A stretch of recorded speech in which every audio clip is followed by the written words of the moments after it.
여러분 안녕하십니까? 뉴스가 있는 저녁을 시작합니다. 경제협력개발기구 OECD의 경제 전망이 발표됐습니다. 우리나라에게 권고한 내용만 간추려보면 이렇습니다. 코로나 피해 계층을 집중 지원하되 일자리 전환을 돕는 방식이 좋겠다. 또 공공투자로 사회적인 불평등을 축소하고 디지털화에 속도를 더 내야 한다. 그리고 주택 공급을 늘려서 집값을 잡아야 한다 등입니다. 뉴스가 있는 저녁 오늘 준비한 주요 내용을 안기령 앵커가 소개합니다. 전해주시죠. 예, 오늘의 주요 소식 정리해드립니다.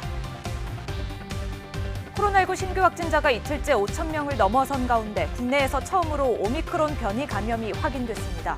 오미크론 변이 첫 확진자를 뉴스가 있는 저녁 제작진이 만나봤습니다. 민주당 이재명 대선 후보가 선대위 쇄신을 사실상 마무리했습니다. 토론회에서는 주요 현안에 대한 입장을 밝혔습니다. 잠행 중인 국민의힘 이준석 대표가 윤석열 후보를 향해 불쾌한 마음을 그대로 드러냈습니다. 갈등 장기화 우려 속에 이 대표 탄핵 요구까지 나오며 혼란한 상황이 이어지고 있습니다. 윤석열 검찰 고발 사주 의혹의 핵심 인물인 손준성 검사의 구속 여부가 이르면 오늘 밤 결정됩니다. 곽상도 전 의원의 구속영장이 기각되면서 대장동 로비 의혹 수사에는 차질이 예상됩니다. 코로나19 상황부터 전해드립니다. 코로나19 신규 확진자와 위중증 환자가 연일 최다를 기록하는 상황에서 오미크론 변이의 확산 우려까지 커지고 있습니다. 내일 발표될 방역 강화 대책에는 모임 인원 제한 등 거리두기 4단계 수준의 조치가 담길 것으로 보입니다. 보도에 박홍구 기자입니다. 코로나19 신규 환자는 5,266명으로 이틀 연속 5,000명대를 기록했습니다. 하루 확진 5,000명은 당초 우리 의료 체계가 감당할 수 있는 한계라고 제시했던 숫자입니다. 단계적 일상 회복을 시작하던 지난달 1일 1,686명에서 3배 이상 증가했는데 앞으로 확산 속도가 더 빨라질 것으로 보입니다. 일주일에 확진자가 15 내지 20%씩 증가하고 있습니다. 그렇다고 하는 것은 앞으로도 다음 주에 있어서는 몇백 명 단위로 더해지는 것이 아니고 곱해지는 개념에 가깝다는 것이죠. 위중증 환자도 10명 늘어난 733명으로 방역 지표는 계속 악화하고 있습니다. 중환자 전담 병상 가동률은 수도권이 88.1%, 전국은 79.1%로 의료 대응 역량은 한계에 직면했습니다. 수도권에서 병상을 배정받지 못한 대기 환자가 915명이며 이 가운데 절반 이상이 70살 이상 고령층입니다. 특히 60세 이상의 고령층 어르신들에서 위중증과 사망자가 급증하고 있습니다. 접종을 받으신 군에서도 접종하고 3, 4개월이 지나면서 면역 효과가 감소하고 돌파 감염으로 전체 위중증 환자의 약 57%가 발생하고 있습니다. 설상가상으로 오미크론 변이의 지역사회 전파 우려가 현실화하자 정부는 그동안 만지작거리던 방역 강화 조치 카드를 꺼냈습니다. 중앙재난안전대책본부 관계자는 거리두기 4단계에 준하는 조치를 검토 중인데 사적 모임 인원 축소는 물론 영업시간 제한과 유흥시설 집합 금지까지 논의되고 있다고 말했습니다. 정부는 일상회복지원위원회를 열어 각계 의견을 취합해 논의 중으로 중대본 회의를 거쳐 구체적 조치를 발표하기로 했습니다. 고강도 거리두기가 예고되면서 연말 연시 특수를 기대하고 있던 자영업자와 소상공인들은 실망과 우려 속에 정부 조치를 예의주시하고 있습니다. YTN 박홍구입니다. 코로나19 위기를 극복하고 안전한 겨울을 나기 위해서는 3차 접종이 필수라며 정부와 의사단체가 함께 백신 접종을 당부했습니다. 3차 접종으로 면역력을 높인다면 오미크론 변이에 대응하는 데도 효과가 있다고 강조했습니다. 개훈희 기자입니다. 국내 첫 오미크론 변이 확진자인 40대 부부는 지난 10월 백신 2차 접종을 마친 접종 완료자였습니다. 백신을 맞았는데도 코로나19 오미크론 변이에 감염된 것으로 확인되면서 기존 백신이 오미크론에 소용이 없는 거 아니냐는 불안의 목소리가 등장했습니다. 하지만 방역당국은 이번 사례로 기존 백신이 오미크론 변이에 효능이 있다 없다 판단할 순 없다고 밝혔습니다. 그런 몇 명의 사례만 가지고서 백신의 효과를 판단하거나 무용론을 얘기하는 것은 적절하지 않다라고 생각합니다. 또 백신을 조기에 접종한 60대 고령자군에서 돌파 감염이 급증하고 있습니다. 백신 접종 완료율은 80%를 넘었지만 집단 면역력 형성은 요원해 보이고 강력한 변이가 등장하자 무용론까지 제기되는 겁니다.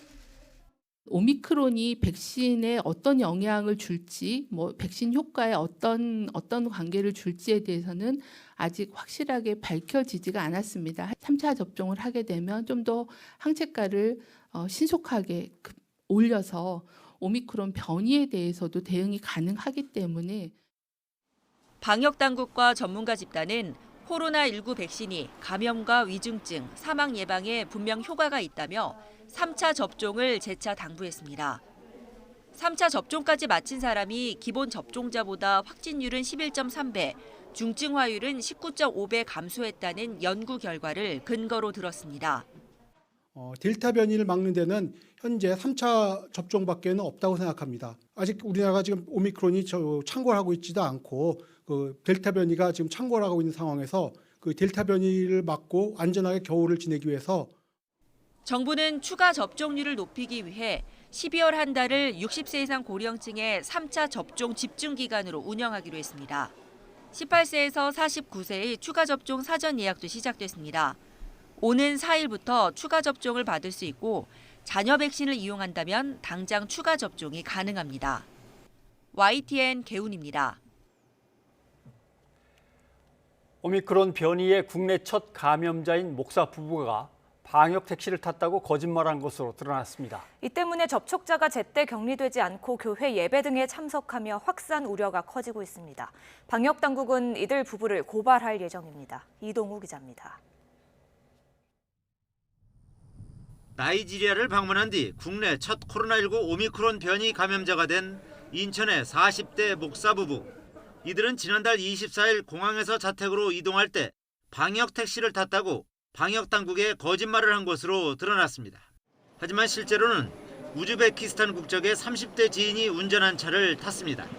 이분들에 대해서 최초의 역학조사할 때에 4번 사례, 지인인 4번 사례하고의 공항에서부터 이동까지의 접촉력이 누락된 것은 사실로 현재 확인이 됐습니다.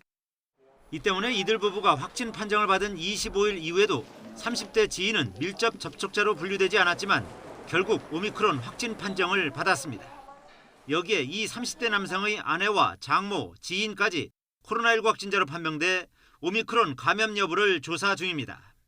그런데도 30대 지인은 6일 동안 아무런 제지 없이 인천 연수구 식당과 마트 등을 활보했으며 미추홀구 대형교회의 프로그램과 예배 등에도 참여했습니다. 미추홀구는 이 교회 신도 400여 명을 대상으로 코로나19 검사를 받도록 조치할 예정입니다. 당국은 40대 부부의 거짓말로 지인을 제때 격리하지 못해 접촉자가 급증하는 등 피해를 키웠다며 법적 조치하겠다는 입장입니다. 사실관계 확인 이후에 명백한 위반 사항이 확인될 때에 해당 지자체에서는 고발 조치 등을 시행할 예정으로 알고 있습니다. 30대 지인과 접촉한 일부라도 오미크론이 확진될 경우 감염 확산은 물론 감염 의심자도 기하급수적으로 늘어날 수 있습니다. 더욱이 이들과 별도로 해외에서 입국한 뒤 오미크론 감염 판정을 받은 50대 여성 2명을 고리로 한 전파 가능성도 배제하기 어려운 상황입니다. 특히 지금까지 확인된 오미크론 변이 감염자와 감염 의심자가 모두 현재 코로나19 유행을 주도하고 있는 수도권에 집중된 점도 우려를 더하고 있습니다. YTN 이동호입니다. 제가 직접 가서 직접 만나서 직접 타보겠습니다.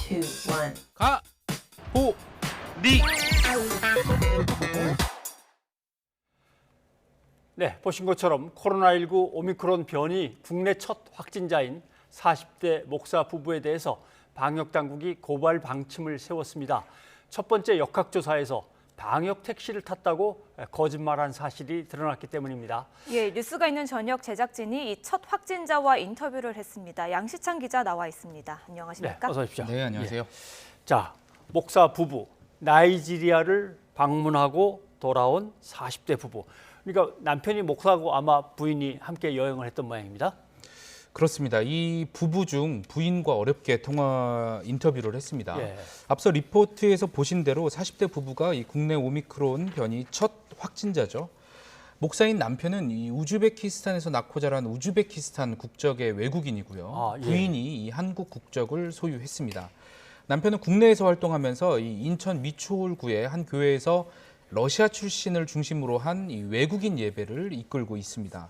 부부가 나이지리아로 떠난 시점은 지난 15일 새벽, 또 국내 입국은 지난 24일입니다. 열흘 가까이 지내다 온 것이죠. 인천공항에서 바로 코로나19 검사를 받고 자택으로 왔는데 이튿날인 지난 25일 오미크론 변이 확진 판정을 받았습니다. 제가 현재 건강 상태를 먼저 물었거든요. 근데 아픈 증상은 거의 없다 이렇게 답했습니다. 예. 먼저 들어보시겠습니다. 처음에 시작했을 때 발열 했을 때 그때 열이 오반 뭐 그런 거 있었고 어른들은 하루 정도 하도 되더라고요. 하루 정도 지나서 열 떨어지니까 장기침 나오고 지금은 멀쩡해요. 다 괜찮아요. 독감보다 더 약한 것 같아요. 예, 그런데 역학조사 과정에서 거짓말을 한 게 지금 문제가 되고 있는 것 같은데요. 여기에 대해서도 양 기자가 물어봤습니까? 네, 제가 통화했을 그 시점이 막 방역 당국에서 이 고발할 수 있다는 사실을 기사로 접한 상태였거든요. 다소 떨리는 목소리였지만 이 첫 역학 조사에서 두렵기도 하고 경황도 없어서 본의 아니게 거짓말을 하게 됐다 이렇게 인정했습니다. 예. 앞서 보도를 보신 대로 핵심은 이 공항에서 자택까지 어떻게 이동했냐 하는 점이죠. 예.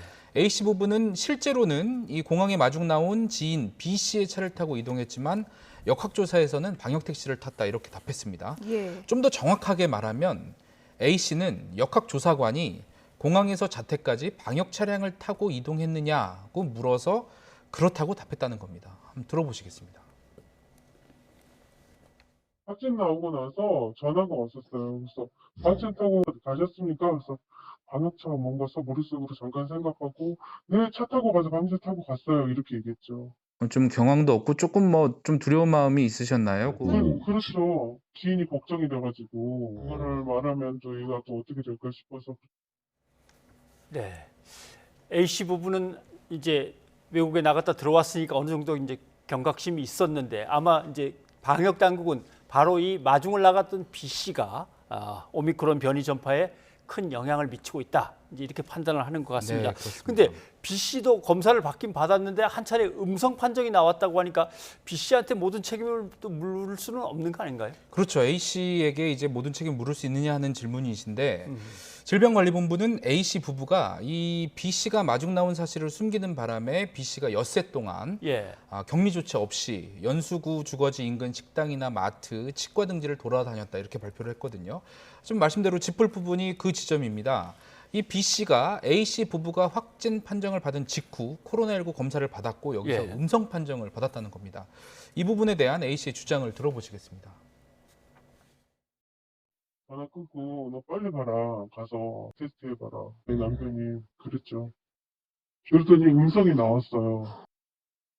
질병관리본부도 이 사실을 인정합니다. 지난 25일 코로나19 음성이 나왔는데 하지만 B씨는 닷새 뒤에 다시 이 양성 판정을 받았거든요. 예.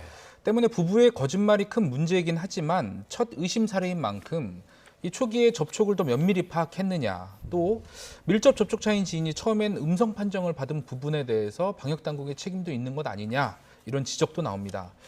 일반 검사자는 이 음성이 나오면 자가격리 없이 일상생활을 하도록 조치하죠. 그렇죠. 하지만 밀접 접촉자로 분류가 된 사람은 음성이 나와도 자가격리에 돌입합니다. 그래서 당국은 이 초반에 밀접 접촉자로 이 B씨가 분류가 됐다면 최소한 이 접촉자 수, B씨로 인한 접촉자 수는 줄일 수 있었다는 설명입니다. 들어보시겠습니다. 검사는 받고 난 다음에 예. 밀접 접촉자는 자가격리가 돼야 되잖아요. 그냥 검사 받은 거예요. 지금은 원에서 어디든지 가서 검사 받을 수 있잖아요. 예, 그리고 이들 부부가 왜 나이지리아에 다녀왔느냐 이걸 두고도 좀 이야기가 엇갈리고 있는 것 같아요. 네, 먼저 인천시 미추홀구에서 파악하고 있는 이 부부의 나이지리아 방문 목적은 여행이었습니다. 예. 보건소 관계자의 설명을 먼저 들어보시겠습니다. 나이지리아에 방문하신 목적은 뭐라 그러던가요? 그거는 여행 목적이라 그러면 잘 모르겠습니다. 그거는요. 여행 목적이라고 해요? 네. 하지만 제가 교회를 직접 가서 취재한 결과는 달랐습니다. 예. 교회는 나이지리아 방문이 선교 목적이었다 이렇게 밝혔거든요. 한번 들어보시겠습니다.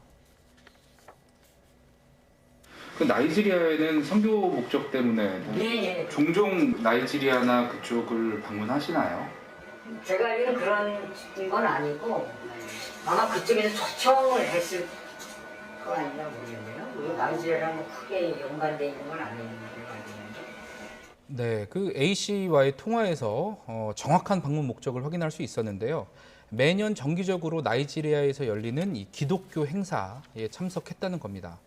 A 씨는 그러면서 이 나이지리아 현지 주민들의 방역 상태가 매우 좋지 않았다 이렇게 털어놨습니다. 한번 들어보시죠. 그래서 우리나라는 막 전체 다 마스크를 쓰잖아요. 네. 갔더니 거기서는 뭐 출입국부터 시작해서 공항에서부터 마스크를 대충 쓰거나 안 쓰거나 또 밖에 있는 사람은 거의 다 마스크 안 쓰고 난리예요. 네. 결국 뭐 쭉 얘기를 갖다 들어보면 나이지리아에서 아마 감염된 걸로 볼 수밖에 그렇습니다. 없는 것 같은데 뭐 공항 검사에서 바로 확진이 나온 거 보면 그렇죠. 예, 그런데 이 전파력이 혹시 엄청 강할 수도 있다는 이 오미크론 때문에 지금 인천 지역 주민들이 좀 상당히 많이 걱정들 하시겠어요. 그렇습니다. 오미크론 변이 확진자가 발생한 지역은 인천시 미추홀주죠. 예. 보건소에 가보니까 이 코로나19 검사를 받기 위한 줄이 굉장히 길게 늘어서 있었습니다. 제가 시민 인터뷰를 해봤는데 학생부터 어른까지 걱정이 컸습니다. 들어보시죠. 솔직히 지금 시험 기간인데 지금 이렇게 확진자 계속 나오니까 공부도 제대로 안 되고 그냥 솔직히 좀 신경 쓰이는 부분이 많은 것 같아요. 유독 완전 문자가 인천시 미추홀구도 엄청 많더라고요. 그래서 무섭기도 하고 검사 진행도 해야 되고 나왔어요. 네. 신경이 쓰이네요. 무섭기도 하네요. 뭐 이런 인터뷰들이 나오는군요. 아무튼 뭐 여행이든지 방역과 관련해서 어떤 문제로 당국에 접촉이 시작이 되면 함께 이 감염병을 막아낸다는 그런 생각으로 협조를 하셔야 되는데 대충이라든가 아니면 뭐 감춘다든가 이런 것들이 좀 위험하군요. 알겠습니다. 양시장 기자 수고했습니다. 네.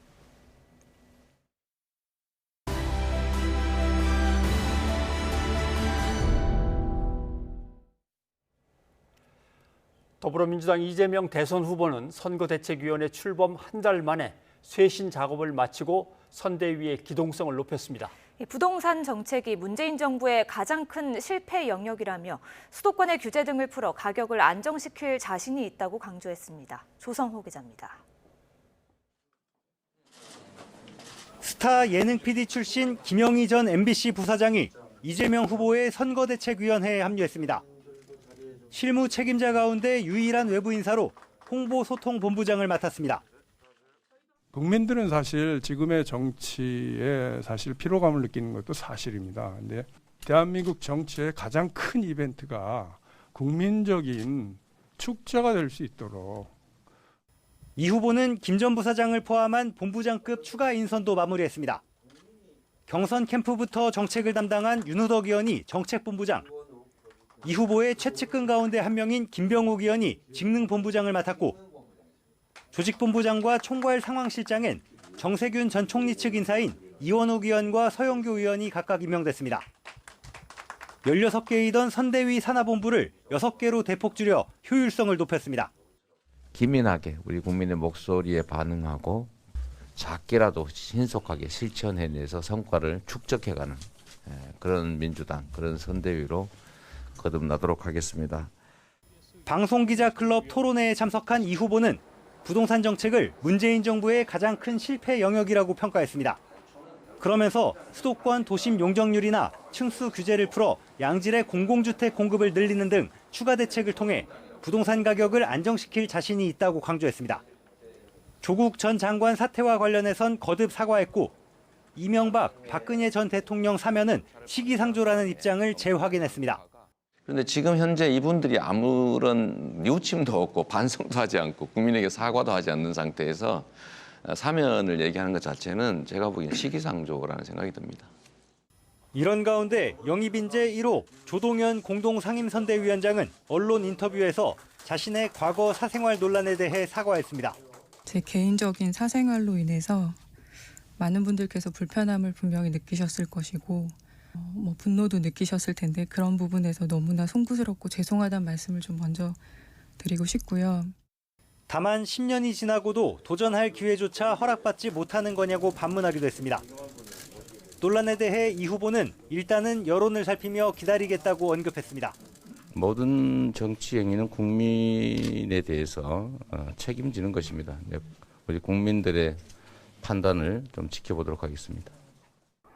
비대하게 출범한 선대위 조직을 한 달 만에 과감하게 재편하면서 이재명 후보는 기동력을 한층 끌어올렸습니다. 다만 영입 인재들에 대한 여론 검증 문턱을 얼마나 매끄럽게 넘어설지가 과제로 남아 있습니다. YTN 조성호입니다. 국민의힘 윤석열 후보는 민생 현장 방문을 이어갔지만 이준석 대표와의 갈등이 한쪽 발목을 잡고 있습니다. 독자 행보 중인 이 대표는 윤 후보를 향해 불쾌한 마음을 그대로 드러냈습니다. 황혜경 기자입니다. 국민의힘 윤석열 후보는 아침부터 예고 없이 도로 포장 공사를 하다 근로자 3명이 롤러에 깔려 숨진 사고 현장으로 달려갔습니다.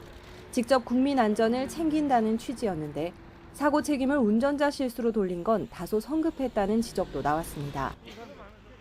시동 장치를 딱 끄고 내리기만 했어도 근데 이런 간단한 실수 하나가 정말 그 엄청난 참 비참한 사고를 이제 초래를 했는데 대출 규제를 합리적으로 조정하겠다는 의지를 밝히고 국내 스타트업을 찾아 정책 토크도 나누는 등 민생 행보에 박차를 가했습니다.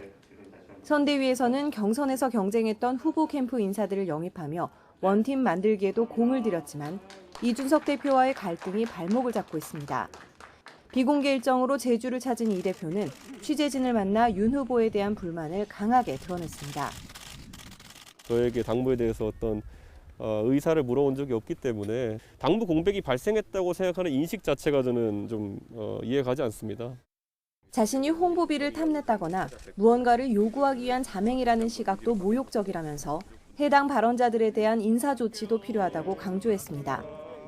윤 후보는 이 대표와 천천히 접촉할 뜻을 내비쳤습니다. 어느 정도 본인도 좀 리프레시를 했으면은 저도 막 무리하게 거의 막 압박하듯이 이렇게 할 생각은 사실 없었어요. 갈등 상황에 당내 의견은 엇갈렸습니다.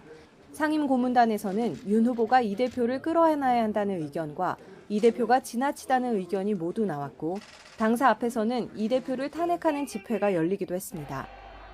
선대위가 공식 발족하는 오는 6일에도 이 대표는 참석할 뜻이 없음을 드러낸 가운데 윤 후보가 화합의 돌파구를 찾을 수 있을지 주목됩니다. YTN 황희경입니다. 윤석열 후보와 이준석 대표의 갈등으로 국민의힘 안팎의 파열음이 커지고 있는데요. 갈등을 서둘러 봉합해야 한다. 이번 기회에 원칙을 바로 세우고 가야 한다. 이렇게 계파별로 주장하는 해법도 다릅니다. 오늘 윤 후보와 오찬을 함께한 원로들의 훈수도 엇갈렸는데요. 윤 후보를 사이에 두고 공개적으로 고성이 오가는 소동이 빚어지기도 했습니다. 한 발 더 내다보고 아무리 좀 불쾌하고 불편하더라도 꾹 참고 당장 오늘 밤이라도 이준석 대표가 뭐 묻고 있다는 어디 경상도 바닷가 찾아가서 손잡고 같이 하자. 그래가지고 같이 서울로 끌고 올라오면 아마 내일부터 분위기가 달라질 겁니다. 요새 찾아와 그래서 그걸 한 가지 말씀드리고 그렇게 하지 말라 이거예요?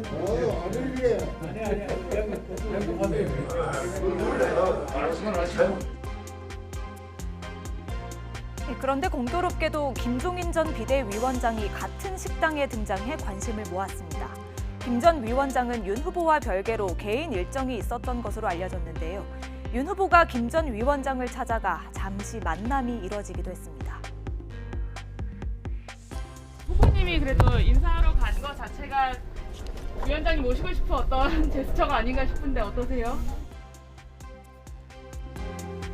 김 전 위원장 역시 더불어민주당 비상대책위원회 대표였던 지난 2016년 총선을 앞두고 공천 논란이 불거지자 당무를 거부했고 사퇴 카드까지 꺼내들었습니다.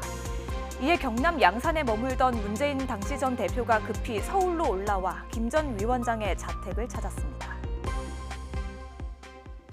김종인 대표가 우리 당에 꼭 필요하다고 생각합니다.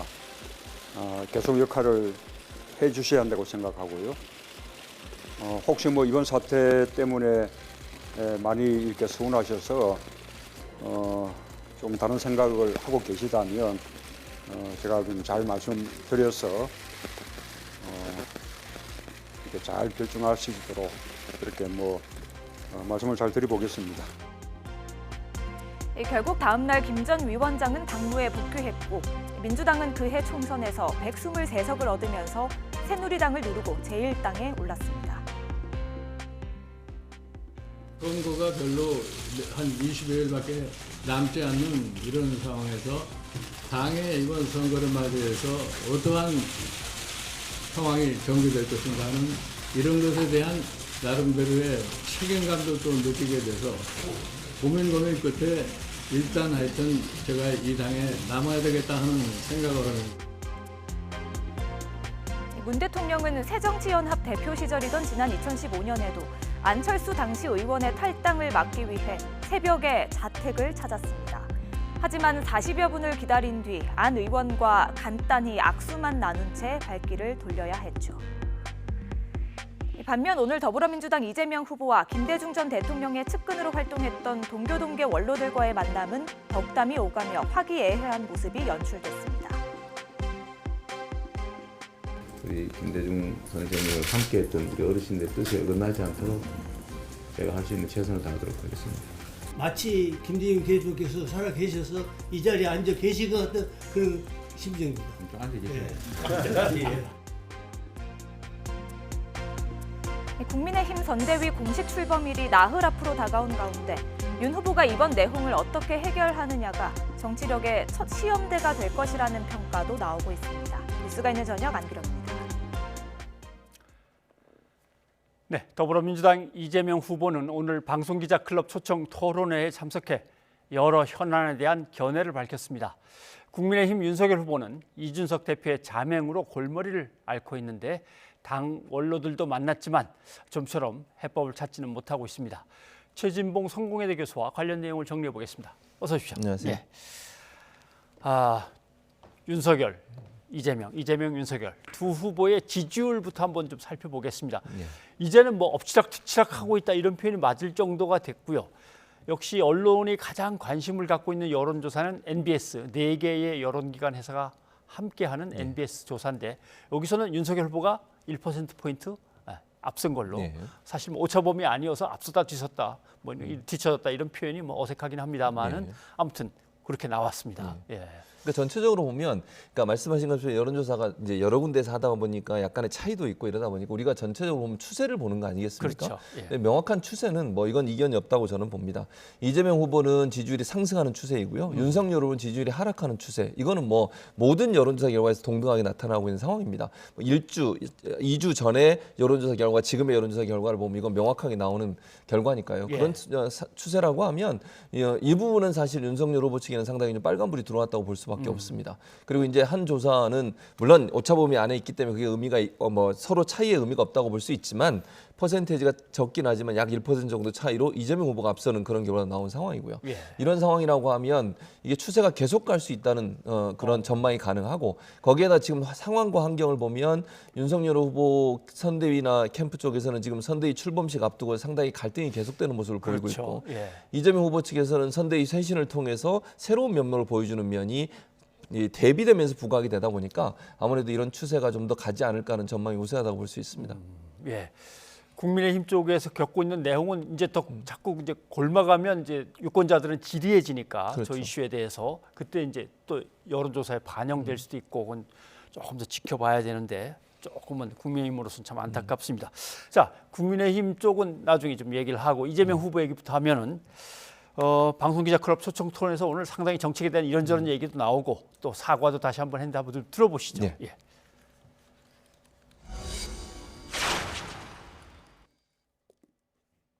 작은 하자인데 이거 너무 억울하다, 뭐 지나치다, 또 왜 우리만 갖고 그러느냐 이런 태도가 아마 우리 국민들께서 더불어민주당을 좀 질책하는 주원이 됐을 것 같습니다. 더불어민주당의 후보로서 우리가 앞으로 더불어민주당이 좀 더 정말 국민우선 정당으로 바뀌어야 되기 때문에 저로서는 우리 더불어민주당이 그 부족한 점에 대해서 지금 이 자리에서 다시 한번 사과 말씀드리고 싶습니다.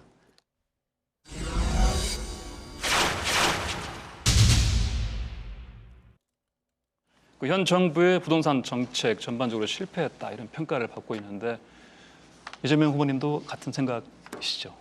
가장 큰 실패 영역입니다. 근데 이 부동산 정책은 사실은 여러 가지 요인들이 겹쳐져 있기 때문에 요 임대차 3법을 개정하는 방식만으로 문제가 해결될 수 있느냐라고 생각한다면 저는 꼭 그렇지는 않다고 생각합니다. 지금 이게 시행된 지가 한 2년 다 돼가면서 이제 갱신이 계속 이루어지고 있는데 대체적으로 한 80% 정도가 갱신이 되고 있다고 합니다. 그런데 만약에 이게 이제 상대 후보가 말씀하시는 것처럼 이 법을 다 폐지하고 다시 과거로 되돌아가서 2년으로 갈 경우에는 아마 시장에 지금보다 훨씬 더 큰 혼란이 올 가능성이 높습니다.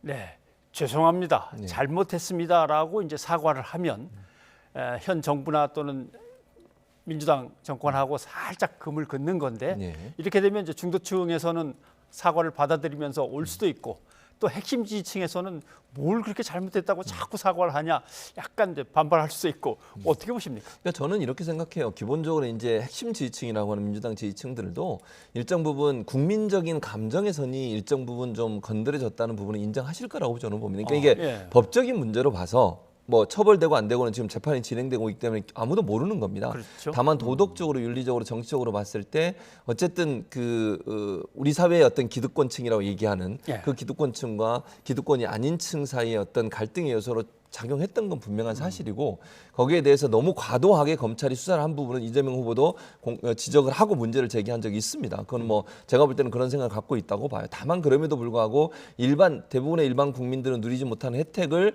조국 전 장관이 가족이 누린 부분은 인정할 건 인정하고 가자고 하는 게 이재명 후보의 주장이라고 생각을 하고요. 이 부분은 앞으로 대선 과정에서 만약 이재명 후보가 이런 명확한 입장을 밝히지 않으면 계속 공격을 할 겁니다. 그리고 엮으려고 할 겁니다. 뭐 어떤 발언을 하든. 그래서 명확하게 입장을 밝히는 것이 앞으로 대선 과정에서 이 문제가 또다시 이재명 후보의 발목을 잡지 않도록 하기 위한 하나의 방법이라는 생각이 들고 부동산 정책은 뭐 현 정부도 인정한 부분 아니겠습니까? 그렇죠. 그래서 그 부분은 뭐 이견이 없다고 저는 봅니다. 현 정부든 민주당이든 다 그 부분은 반성하고 있고 그렇기 때문에 이재명 후보가 그 얘기한 것은 저는 타당하다고 보고요. 그러면서 이제 한편으로 부동산 3법 자체를 바꾸자는 얘기는 안 했어요. 그 잘 되고 있고 거기에서 부족한 점들은 보완해 가면 지금 80% 정도가 왔기 때문에 이걸 완전히 없애는 것은 도리어 예전으로 회귀하는 것이다. 그건 절대 해결 방법이 아니라고 얘기를 했기 때문에 현 정부의 기조에 맞춰 가되 바꿀 부분은 바꿔가면서 수정하면서 가겠다고 하는 정책을 얘기했다고 봅니다. 뭐 말씀하신 거랑 비슷한 것 같습니다. 다른 정책들에 대해서는 잘한 것도 많지 않냐라고 얘기를 하면서 내 강점이 이제 정책의 어떤 추진력인데 그런 것들이 두 개가 결합되면 아마 좋은 결과가 있을 거다라고 이제 계속 강조를 합니다. 뭐 유권자들한테 좀 먹히겠습니까? 저는 그렇게 생각합니다. 왜냐하면 이재명 후보가 경기도지사를 하면서 보여줬던 가장 큰 강점은 실행력이에요. 다른 것보다 말하고 안 하는 게 아니라 말하면 실행하는 거였고 그것도 짧은 시간 안에 바로 실행하는 모습을 보여줬거든요. 그러니까 그게 사실은 경기도지사를 하면서 도민들에게 환영받고 칭찬받았던 원인이라고 저는 생각을 합니다. 그래서 우리가 정책을 정하고 추진하는 과정에 너무 오랜 시간이 걸리거나 이러면 국민들로부터 신뢰를 얻기가 어렵다는 것이고요. 또 하나는 이재명 후보가 늘 주장하는 것은 본인이 얘기하고 뱉은 얘기는 반드시 실천한다는 얘기죠. 그 부분이 사실은 강점이기 때문에 추진력과 실행력이라고 하는 부분은 제가 볼 때 뭐 지금까지 했던 본인의 행정 경험으로 봐서 충분히 검증됐다고 보고 아마 그걸 강점으로 얘기하면 국민들도 어느 정도 그거는 인정하실 거라고 보기 때문에 그 부분을 강하게 어필한 게 아닌가 보여집니다. 네. 자, 국민의힘 얘기로 가보죠. 사실은 지금 여러 가지 결정하고 회의할 것들이 많은데 지금 당대표가 자맹 중이어서 그건 회의를 못하고 그럼 뭘 할까 했는데 역시 생각을 해본 모양입니다. 안양에 있는 도로공사 현장에서 노동자가 사망한 그 현장에서 이제 나름대로 윤 후보는 그동안 노동계와 조금 벌었던 걸 어떻게 좁히려고 한 것 같습니다. 그렇습니다. 그러니까 문제는 이제 지난번에 최근에 했던 발언 중에 52시간, 주 52시간 제도에 대해서 철폐이기로 했고요. 물론 본인은 나중에 해명을 했습니다만 예. 그리고 또 하나 그 최저시급제 이 문제도 본인이 철폐 얘기를 했습니다. 물론 아까 말씀드린 것처럼 해명을 하셨습니다. 예. 그런 의도가 아니라고. 그러나 어쨌든 그 발언은 있었던 게 사실이에요. 그러다 보니까 노동계에서는 불만이 커질 수밖에 없는 거죠. 노동정책에 대해서 노동자 입장은 전혀 고려 안 하고 사용자 입장만 계속 고려하는 윤 후보의 입장에 대해서 상당히 반발이 컸습니다. 그래서 아마 그런 부분들을 좀 무마시키기 위해서 직접 이제 사고가 났던 지금 이제 현장인데요. 예. 사고가 났던 현장을 직접 방문해서 친노동 행보를 시도하면서 노동계의 지지를 끌어내려는 그런 시도를 했다고 볼 수 있습니다. 예, 저기도 좀 애매한 것 같습니다. 예. 사실 최저임금은 헌법에 적혀 있는 거고, 있습니다. 예, 맞습니다. 주 52시간은 뭐 정확하게 40+10이겠습니다만은 예. 저것도 여야 합의로 이루어진 건데 저기서 이제 잘 해보자는 더 유연하게 해보자는 뜻이었다라고 이제 해명을 했으니까요. 예. 그런데 저기서 또 논란의 발언이 또 나왔습니다. 그렇습니다. 이제 중대재해기업처벌법에서 기업이 너무 위협을 받는 거 아니냐를 예. 강조하다 보니까 예. 그 생각에서 그러니까 노동자들이 잘했으면 사고가 그렇죠. 안 날 수 있었는데 그 그렇죠. 문제는 또 아니거든요. 그렇죠. 이게. 그러니까 그게 이제 노동자들이 윤석열 후보에 대해서 계속 비판을 하는 지점입니다. 노동자의 관점에서 보지 않고 왜 사용자의 관점에서 보느냐의 문제거든요. 그러니까 이제 발언 내용은 운전자가 시동을 끄고 내리기만 했어도 예. 간단한 실수 하나가 엄청난 비참한 사고를 초래했다. 유사 사고에 대한 확실한 예방책이 무엇인지 더 살펴보겠다고 얘기했는데 그건 책임이 운전자한테 있다는 거 아닙니까? 저 이제 롤러 기계라고 하는데요. 저 예. 중장비를 운전하는 분이 잘못해서 사고가 났다라고 하는 얘기를 하고 있는 거거든요. 근데 사실은 작업 현장이나 노동 현장에서 이런 문제가 발생하는 중요한 요인 중에 하나는 뭐냐면 시스템의 문제예요. 예. 그러니까 조직적으로 잘 운영되도록 또는 안전장치가 제대로 작동되지 않고 있는 문제인 것이고요. 예를 들면 지하철 지난번 사고도 그렇죠.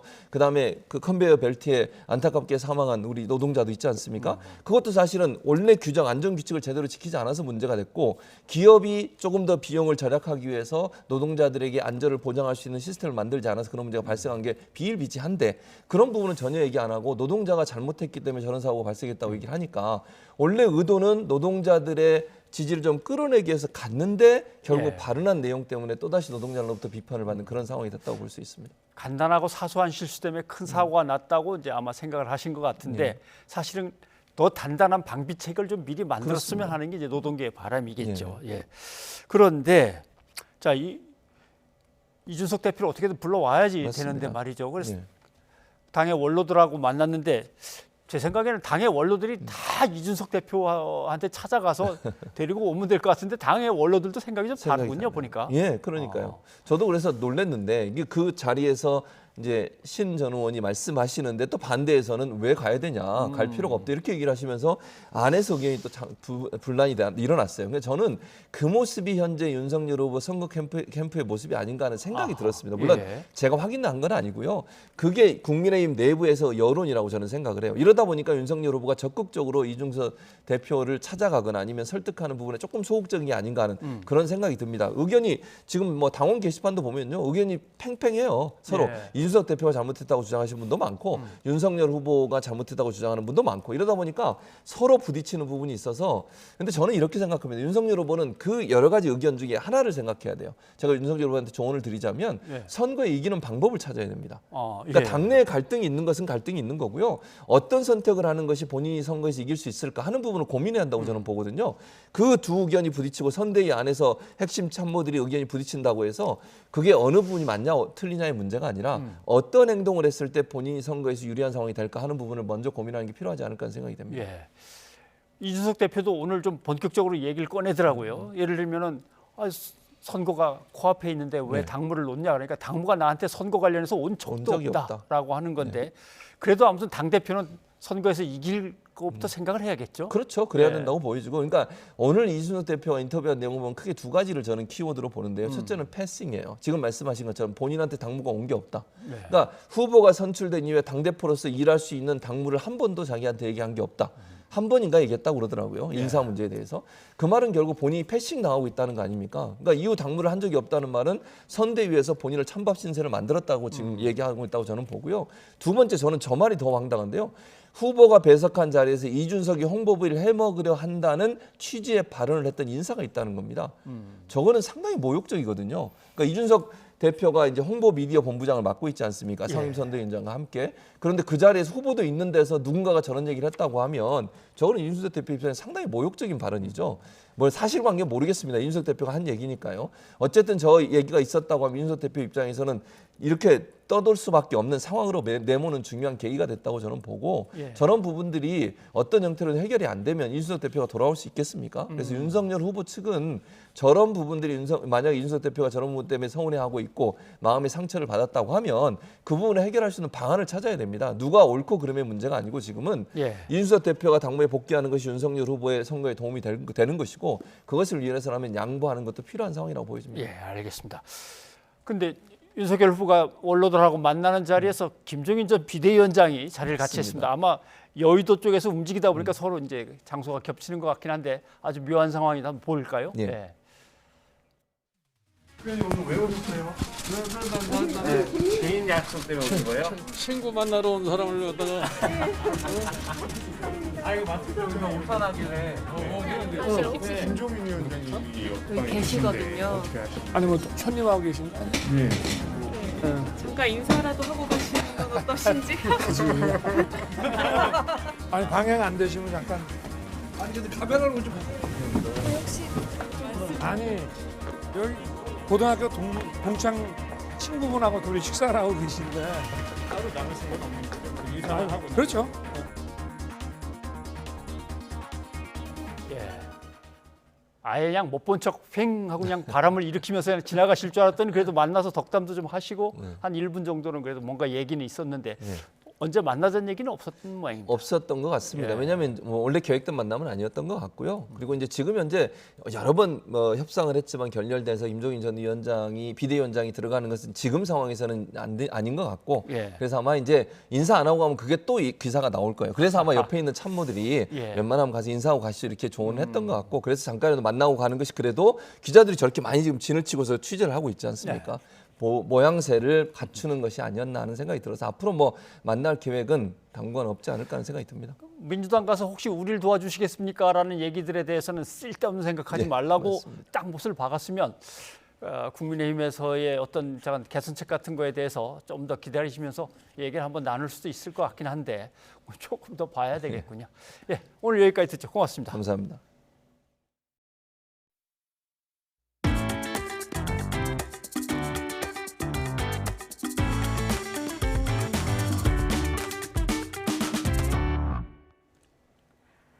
윤석열 검찰 고발사주 의혹의 핵심 인물인 손준성 검사의 구속 여부가 이르면 오늘 밤 결정됩니다. 이 결과에 따라 앞으로의 수사에 큰 영향을 미칠 것으로 보입니다. 김경수 기자입니다. 한 달여 만에 또다시 법원에 들어선 손준성 검사. 쏟아지는 취재진 질문에는 법정에서 설명하겠다며 말을 아꼈습니다. 영장 재청구에 대해 신경 한 말씀 부탁드립니다. 판사님께 상세하게 설명드리겠습니다. 손 검사는 윤석열 검찰총장 재직 시절인 지난해 4월 대검찰청 수사정보정책관으로 있을 때 부하 직원들에게 여권 인사에 대한 고발장을 만들도록 지시하고 그 고발장을 김웅 국민의힘 의원에게 전달한 혐의를 받고 있습니다. 고위공직자범죄수사처는 고발장이 전달된 텔레그램 메시지에 남은 손준성 보냄이란 꼬리표를 유력한 근거로 보고 있습니다. 이에 손 검사 측은 누군가에게 받은 걸 반송했을 때도 꼬리표가 남는다며 공수처의 논리를 반박하고 있습니다.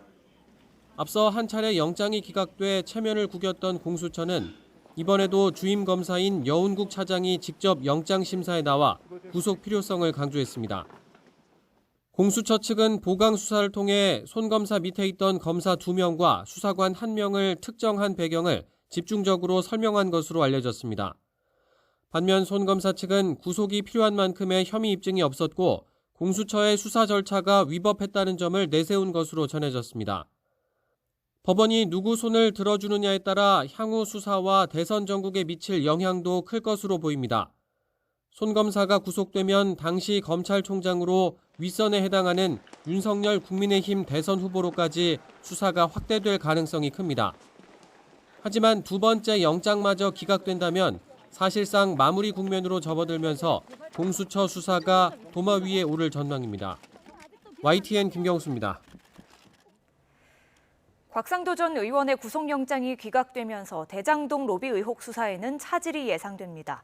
부실 수사 논란 속에 검찰은 보강 수사 등을 거쳐 영장 재청구 여부를 결정할 계획입니다. 우철희 기자입니다.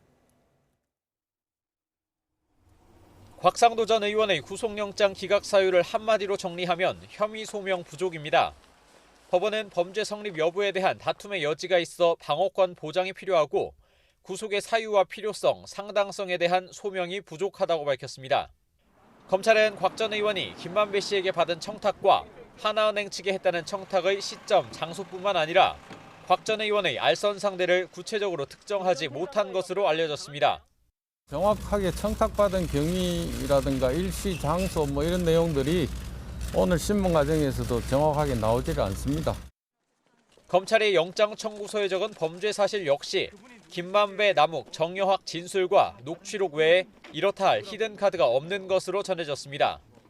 이 때문에 법조계 안팎에서는 혐의 소명이 부족했다는 시각이 지배적입니다.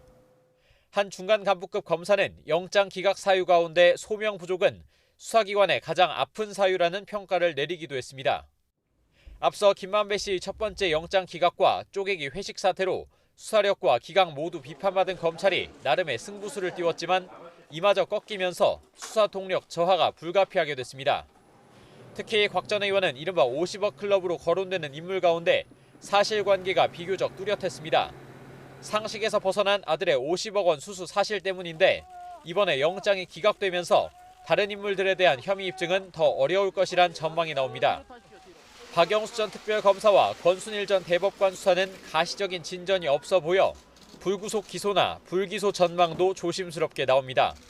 검찰은 일단 곽 전 의원의 영장 기각 사유를 면밀하게 검토한 뒤 보강 수사를 거쳐 영장 재청구 여부를 결정하겠다는 원론적인 입장만 밝혔습니다.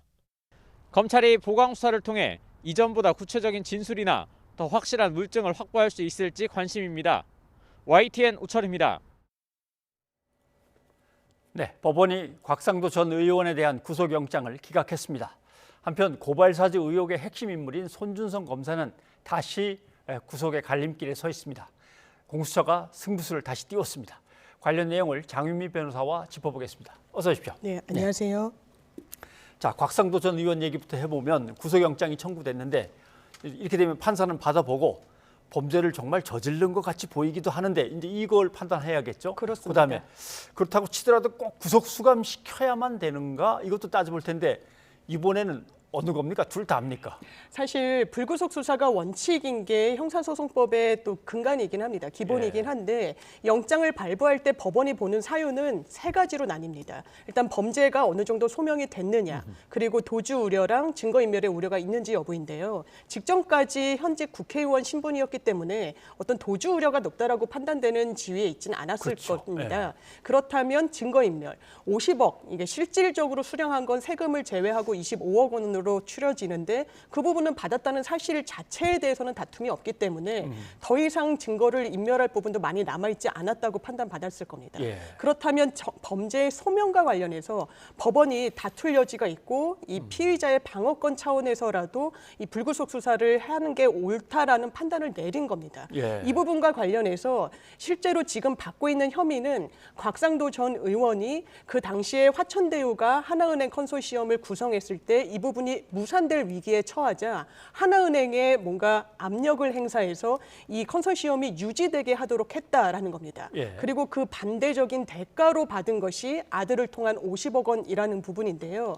그 당시에 검찰이 처음에는 뇌물죄로 의율하려고 했지만 이 대한법률구조공단 이사장이라는 직책과의 대가성은 없다라고 보여지기 때문에 알선수재, 그러니까 특정경제범죄 처벌에 관한 법률에 따라서 금융기관의 임직원에 속하는 업무를 이 제3자인 민간인이 하고서 그 대가로 돈을 받았다는 혐의로 했습니다. 그런데 이 부분에 대해서 법원은 아마 이 보도에서도 나온 부분이지만 그렇다면 이 알선의 구체적인 상대방이 누구인지를 확인하려고 했는데 검찰이 이 부분을 사실 명확하게 답변을 못했다는 보도도 나오고 있습니다. 사실 알선 수재가 되려면 누가 언제 어떤 명목으로 누구에게 청탁을 했는지가 사실 명확하게 입증이 돼야 이 영장이 발부될 수 있었는데 이 수사에 조금 공백이 있었던 게 아닌가라는 생각이 듭니다.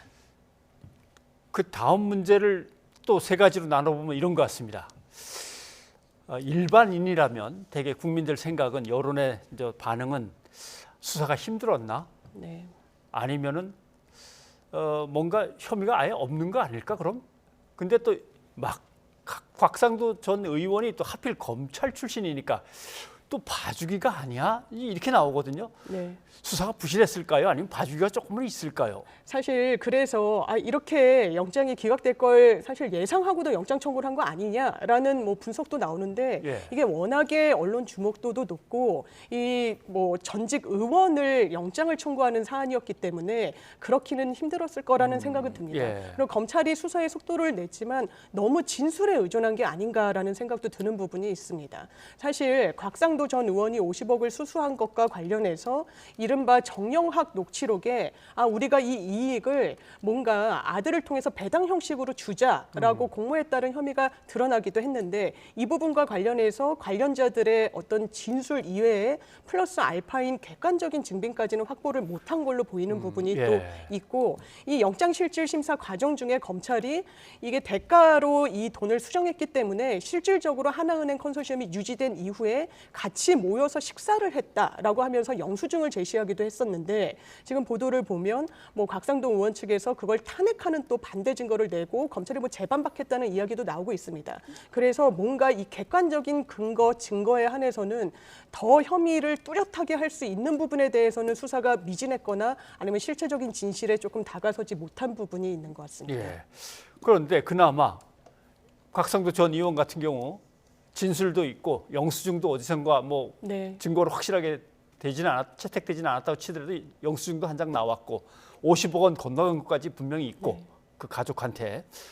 근데 곽 의원조차도 이게 영장이 기각됐다면 그러면 나머지 이제 두 사람 권순일 전 대법관이나 박영수 전 특검이나 이 사람들은 뭐 영장 청구 하나만 아닌가 이런 생각도 들고요. 어떨까요? 예, 그럴 가능성도 있고 사실 수사 동력이 상당히 상실됐다는 부분에 대해서는 부인하기가 좀 어려워 보입니다. 그나마 박영수 전 특검 같은 경우에는 실제로 뭐 분양 대행업을 하는 본인의 친인척을 통해서 100억 원이 넘는 돈을 수령하기도 했고 예. 그래서 그 돈이 또 다른 사업자에게 넘어갔다는 정황 그리고 일부가 수표나 현금 등의 형식으로 김만배, 남욱 변호사에게 흘러갔다는 뭐 이런 보도 등이 나오고 있어서 비교적 명징하고 또 딸이 그 대장동의 아파트를 시세보다 싼 가격으로 분양을 최근에 받았기 때문에 네. 이 부분에 대해서는 비교적 혐의가 뚜렷하고 객관적으로 보이는 부분이 있습니다. 다만 권순일 전 대법관 같은 경우에는 50억 클럽에 이름을 올렸기도 하지만 실질적으로 수령한 액수는 이 자문료 명목으로 받은 2천만 원, 예. 월 2천만 원이 넘는 액수였는데 이 부분이 변호사법 위반에 해당할지 본인은 변호사 개업을 하지 않았지만 뭔가 다른 자문력은 할 수 있는 거기 때문에 이게 법률 위반은 없다라고 좀 빠져나간 부분이 있고요. 예. 더 나아가서는 뭔가 이재명 후보의 대법원 판결과 관련해서 영향력을 행사한 거 아닌가라는 부분도 뭐 의혹에 놓여 있긴 하지만 사실 대법원 심리 과정을 검찰이 수사 과정에서 밝히기도 요원할 뿐만 아니라 이 부분이 전원 합의체에서 7대5로 결론이 내려진 부분이어서 이게 입증, 인과관계는 사실상 없다라고 결론 내려질 가능성이 예. 높습니다. 그렇다면 권순일 전 대법관은 사실 불기소로 기결되지 않을까라는 전망도 조심스럽게 나오는 것 그런 같습니다. 전망까지 해볼 수 있겠군요. 예. 자, 고발사주 의혹 얘기를 좀 해봐야겠습니다. 손준성 검사가 영장 실질심사에 출석해 있는데 그 상황 한번 좀 들어보시죠. 영장 재청구에 대해 신경 한 말씀 부탁드립니다. 판사님께 상세하게 설명드리겠습니다. 그 윗선이 영장에서 빠지고 그 지시 전달하신 분을 구체화된 이 부분 어떻게 받아들이세요? 법정에서 설명드리겠습니다. 네. 아무튼 그전에는 성명불상이었는데 이제는 누구씨 네. 하고 공수처에서 지목은 했습니다. 이 영장 실질심사에서의 쟁점은 뭡니까? 네, 거의 1시간 반씩 양측에서 공방을 벌였다라는 건데요. 예. 지금 1차 영장을 청구할 당시에는 소환에 불응하고 예정된 소환 일자가 있는데 이때도 불응할 것으로 보인다라고 해서 좀 이례적으로 사실상 인신 확보를 위해서 영장을 청구했던 부분이 있었습니다. 그래서 그 당시에는 이 고발장 작성의 주체가 성명 불상자로 남아 있었고 윗선과의 공모 관계에 있어서도 그 윗선이 누구인지 누구인지도 구체적으로 특정이 되지는 못했던 부분이 있습니다. 그런데 좀 한 차례 체면을 구겼던 공수처가 사실 명예회복에 나선 거라고 봐도 무방할 것 같고요. 예. 그렇기 때문에 이번에 적시된 영장에서는 그 윗선과의 공모는 지금 제외됐다라는 이야기가 나오고 있고 오히려 손준성 검사 그 대상에 더 한정해가지고 혐의 입증에 주력했던 것으로 보입니다. 그래서 고발장의 전달자라는 것은 사실 공수처로 이첩되기 전에 검찰에서 이 텔레그램 메시지는 뭐 위조나 변조나 조작되지 않았다라고 네. 했기 때문에 이 국민의힘의 전신 측에 넘긴 거는 손준성 검사라고 확인이 되고 그렇고 그 고발장을 작성한 주체도 그 당시 대검에 소속돼 있던 검사 2명으로 영장에 적시가 됐습니다. 실질적인 실명이 들어갔기 때문에 이 부분에 대해서는 그럼 법원이 어떻게 판단할지 그 부분이 좀 쟁점으로 남을 것 같습니다. 1차 실패하고 공수처 입장에서는 압수수색도 더 확대하면서 증거를 갖다 확보하기 위해서 애를 쓴 것 같습니다. 그런데 이제 그 과정에서 손준성 검사 측은 증거를 수집하는 절차에 역시 또 방어권이 제대로 보장이 안 되고 문제가 있다. 적법성에 문제가 있다. 이렇게 얘기를 하는데 1차 때도 좀 그런 얘기가 나왔던 것 같고 그 부분도 또 문제가 되겠습니까? 네, 저는 1차 때는 아니 소환에 내가 응하지 않겠다는 게 아니라 예정된 일자가 있는데 영장을 청구하는 건 너무 반인권적이다라는 부분의 어떤 적법성을 좀 항변을 했던 것으로 보이고요. 이번에는 대검을 압수수색하는 과정 중에서 공수처의 어떤 적법 절차 위반을 주장하고자 하는 것 같은데 이 부분도 상당히 좀 일리가 있는 부분은 있습니다. 왜냐하면 이 감찰 과정에서 대검이 확보했던 이 손준성 검사와 관련된 여러 자료들이 있었고 손준성 검사 측에 따르면 원래 압수수색을 단행할 때에는 당연하게도 피의자에게 이 참여권을 보장해줘야 됩니다. 어떤 대상물에 대해서 압수수색이 단행되는지를 정확하게 판단을 그 현장에서 받아야 되기 때문인데 이 부분이 누락됐다라는 겁니다. 한참이 지나서야 압수수색 절차는 끝나고 포렌식하는 과정 중에 변호인에게 연락을 했다라고 하는데 사실 최근에 공수처가 김웅 의원의 이 의원실을 압수수색하는 과정에서 적법하지 않았다라고 해서 준항고가 법원에 의해 인용이 됐습니다. 사실 적시된 어떤 그 혐의 내용을 특정하지 않았고 압수수색 영장에 적시된 부분 대상물을 벗어나서 또 압수수색을 단행했기 때문인데 사실 김웅 의원 같은 경우에는 그 당시에 공수처가 빈손으로 사실 집에 돌아갔었습니다. 그래서 적법 절차를 논하고 이게 위법하다고 판단을 받아도 실질적으로 수사에 어떤 그 마이너스로 작용하는 여지는 적었는데 이번 손준성 검사의 이 주장이 만에 하나 받아들여지게 된다면 이 부분은 또 왜냐하면 불법으로 수집한 증거는 그 이후의 절차에 따라서 수집한 증거는 독과독수 이론에 따라서 전혀 무용하게 되는 부분이 있습니다. 증거 능력을 부여받지 못하게 되기 때문에 이 부분도 상당히 쟁점으로 치열하게 다퉜을 것으로 보입니다. 자, 그러면 물론 구속이냐 불구속이냐가 기소, 불기소로 바로 연결되는 건 아니고 또 기소된다 하더라도 그게 뭐 유죄로 바로 연결되는 건 아닙니다만은 대충 이 사건을 보면은 구속된다면 이런 흐름으로 가지 않을까? 또는 불구속이라면 영장이 더 안 나간다면 그건 결국 이렇게 가지 않을까 뭔가 예상해 볼 수도 있을 것 같은데 어떻게 생각하십니까? 그렇습니다. 사실 이 수사의 기로는 오늘 밤 늦게나 내일 새벽에 나올 이 손준성 검사에 대한 영장 발부 여부에 달렸다고 해도 과언이 아닐 것 같습니다. 사실상 1차 영장 청구는 뭐 이례적으로 청구가 돼서 기각이 뭐 당연하게 뭐 예상이 됐었다고 하더라도 이 수사 자체를 굉장히 이 성명불상자로 돼 있던 부분까지 고발장 작성자를 특정한 이후에도 영장이 기각되고 더더군다나 범죄의 소명이 부족하다는 이유로 법원이 받아들여주지 않는다면 수사는 동력을 크게 상실하고 사실상 마무리 수순에 들어갈 수밖에 없어 보이고요. 그렇지만 영장이 발부된다면 이 영장 청구 당시에는 빠진 그 윗선과의 공모, 그 당시에 손준성 검사의 윗선이란 건 대검 차장과 윤석열 당시 검찰총장밖에 없었다고 봐도 무방합니다. 그렇기 때문에 사실상 대선 후보인 윤석열 전 총장 후보로서는 상당한 정치적 타격이 불가피해 보입니다. 네, 알겠습니다. 장 변호사님 오늘 여기까지 듣겠습니다. 고맙습니다. 네, 감사합니다.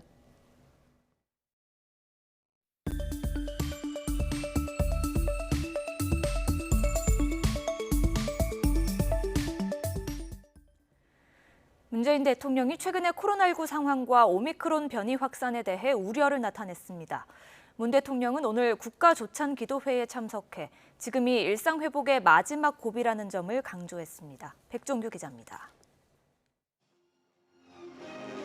나라와 민족을 위해 기도하는 기독교인들의 모임인 국가조찬기도회 문재인 대통령이 참석한 건 3년 만입니다. 지난 2018년 한 차례 직접 참석한 뒤 이듬해에는 국무총리가, 지난해에는 코로나19 상황 탓에 영상 축사만 보냈습니다. 문 대통령은 가장 먼저 코로나 확산 상황에 우려를 표하며 일상 회복을 위해 마음을 모아달라고 당부했습니다. 하루 확진자가 5,000명대를 기록하고 국내 오미크론 변이 감염까지 확인되자 엄중함을 거듭 알려야 한다고 판단한 것으로 보입니다. 또 지금이 일상 회복의 마지막 고비라는 점을 언급하며 모든 힘을 쏟겠다는 강한 의지도 거듭 밝혔습니다. 하루빨리 일상을 회복하는 데 전력을 다하겠습니다. 국민의 걱정과 불안을 덜어드리고 더 나은 일상으로 도약할 수 있도록 최선을 다할 것입니다.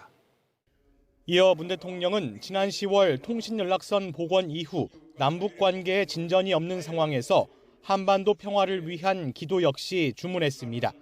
그러면서 대한민국이 더 강해지는 길은 하나의 생명 공동체인 남과 북이 함께 살고 협력할 때만 가능하다고 강조했습니다.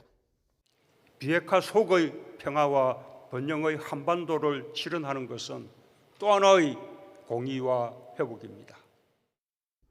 이번 조찬 기도회에는 기독교계 표심을 얻기 위해 여야 대선 후보들도 발걸음을 했습니다. 나란히 앉은 대선 주자들은 공정한 나라를 만들겠다며 모처럼 한 목소리를 냈습니다. 성경에서 가르친 대로 정의가 강물처럼 흐르는 그런 공정한 나라를 만들고 싶습니다. 공정과 상식으로 나라를 바로 세워 나라의 번영을 위해 노력하겠습니다. 현직 대통령과 대선 주자들이 한자리에 모이는 자리가 마련됐지만 이재명, 윤석열 후보가 먼저 자리를 이동하면서 관심을 모았던 문 대통령과의 3자 대면은 성사되지 않았습니다.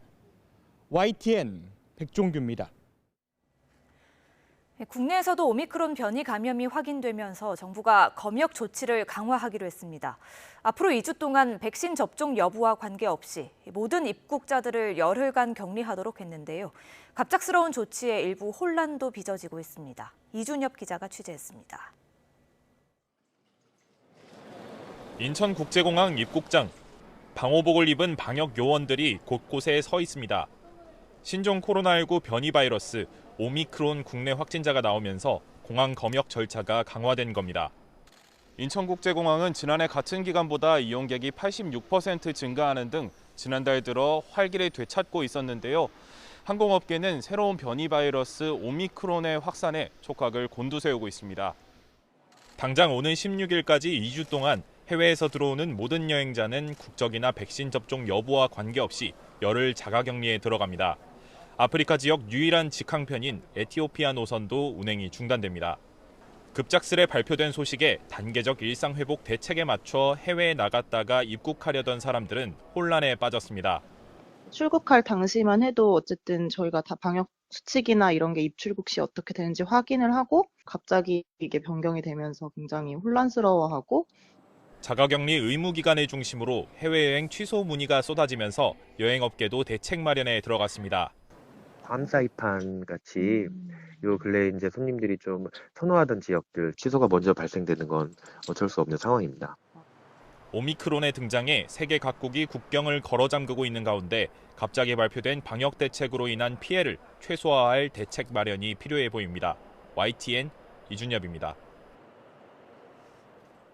국민이 어려울 때 정부가 재정을 풀 때 풀어야지 제때 재정을 풀지 않으면 국민이 너무 힘들어지고 그게 가계부채로 나타난다. 지난번 이 시간에 말씀을 드렸습니다. 보십시오. 한국, 미국, 일본 지난번에 비교한 대로죠. 대충 색깔로 봐서 이쪽이 가계부채, 저쪽이 정부부채입니다. 그리고 위에 줄이 코로나19가 일어나기 전, 밑에 줄이 코로나19 후. 면적을 보십시오. 국가의 경제력 대비해서 가계부채는 얼마나 크고 정부부채는 얼마나 큰가. 미국, 일본을 보시면 완전히 다르죠. 자, 제가 이렇게 얘기를 하니까 미국, 일본을 비교하면 어떡하냐. 우리가 그 나라들이랑 체급이 똑같냐. 이렇게 지적들 많이 하셔서 이번에는 변동폭만 떼어가지고 다른 나라들을 한번 비교를 해보겠습니다. 보시면 자, 한국 같은 경우 가계부채, 정부부채가 어떻게 변했나. 코로나19 전과 코로나19 후의 변동폭입니다.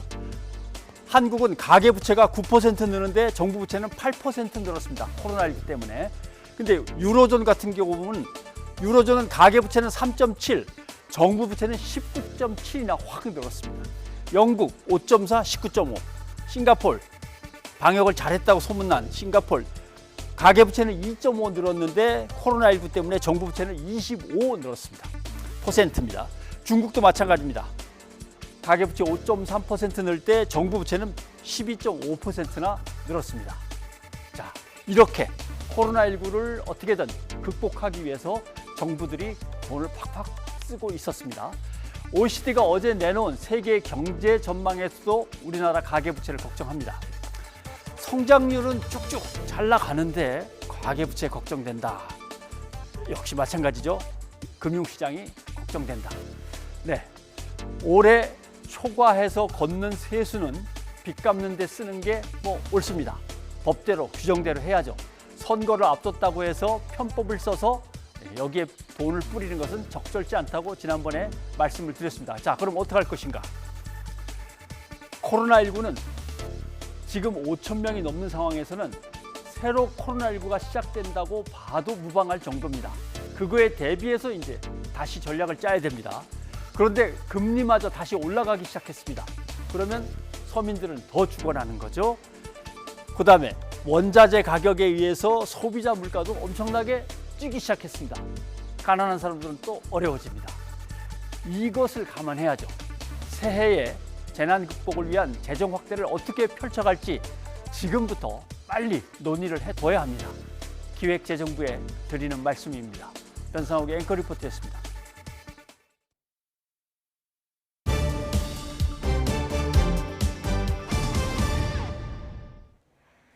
밤부터 내일 오전 사이 서울을 비롯한 곳곳에 비나 눈이 내리겠습니다. 도로에 살얼음이 얼 수 있어 미끄럼 사고에 주의하셔야겠습니다. 자세한 날씨 정혜윤 기자입니다. 청소차가 도로를 가로막고 넘어졌습니다. 트레일러 한 대도 한쪽을 막고 멈춰섰습니다. 지난 화요일 고속도로를 달리던 차들이 빗길에 미끄러지면서 난 사고인데 겨울비가 도로 위에서 얼어붙어 도로 살얼음을 만든 것이 원인입니다. 도로 상태가 아스팔트와 똑같이 색깔이 검정색으로 얼어 있거든요. 그러니까 운전자 입장에서는 이게 도로가 결믹된 건지 아니면은 정상인지를 잘 판단을 못한 상태에서 일반적인 주행 속도를 달리다가 그 도로 살얼음에서 미끌리 현상이 발생하거든요. 내일 아침 출근길엔 이 같은 도로 미끄럼 사고 위험이 커질 것으로 우려됩니다. 밤사이 일부 지역에서 빗방울이 떨어지거나 눈이 날리기 시작해 내일 아침까지 중서부와 호남 등 곳곳에 비나 눈이 내릴 것으로 보이기 때문입니다. 강원 내륙과 산간, 경기, 충북, 제주 산간 등 일부 지역에 1cm 안팎의 눈이 오겠고 서울 등 그 밖의 지방에는 5mm의 비가 내릴 전망입니다. 강수량이 많지는 않지만 아침 기온이 영하권에 머물 것으로 보여 출근길 도로 곳곳에 살얼음이 만들어질 가능성이 큽니다. 강수량이 상당히 적고요. 강수가 내리는 시간대도 굉장히 짧은 시간에 내릴 것으로 보여집니다. 눈이나 비가 내리는 지역들에서는 눈비가 그치고 나서 기온이 떨어지기 때문에 도로 살얼음이 굉장히 주의된다 이렇게 말씀드리겠습니다. 예년보다 추운 날씨는 사흘 정도 더 이어질 전망입니다.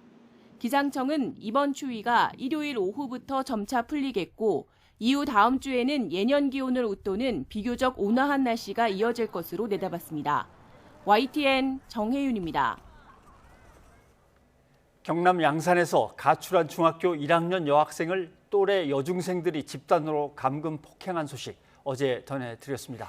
경찰이 2번이나 현장에 출동했지만 집단 폭행을 막지 못했고 수사가 늦어지며 피해 여중생은 협박까지 당한 것으로 드러났습니다. 오태인 기자입니다.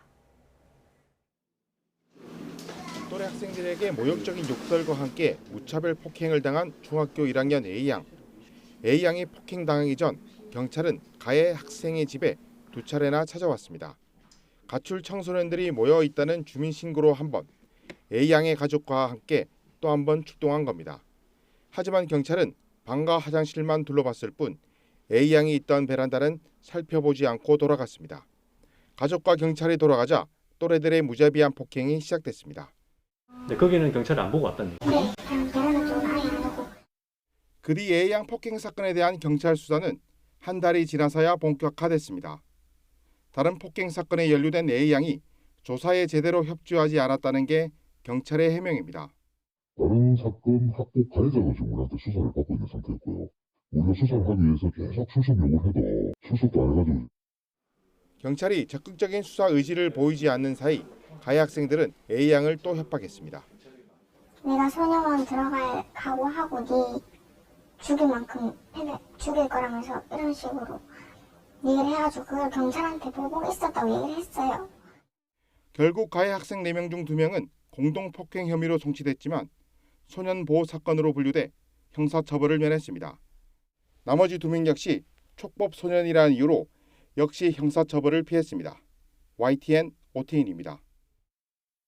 시청취자 여러분의 의견 소개해드립니다. 네, 코로나19 상황 때문에 6365님이 걱정을 해주셨는데 코로나19 확진자도 5천 명이 넘고 있는데 오미크론 확진자까지 발생해 정말 걱정입니다 하셨습니다. 예, 이어서 1370님, 왜 코로나가 계속 유행하고 있는 것일까요? 제발 마스크 잘 쓰고 다닙시다 하셨습니다. 네, 아까 야당 후보가 근로자들이 참변을 당한 곳에 방문했었다고 했죠. 5633님, 근로자 3명이 또 안타깝게 사망했습니다. 비정규직 근로자에 대한 대책을 마련해 주십시오 하셨습니다. 예, 여기까지 여러분의 의견 소개해드렸고요. 오늘 뉴스가 있는 저녁은 여기까지입니다. 네, 저희는 내일 다시 찾아뵙겠습니다. 여러분 고맙습니다.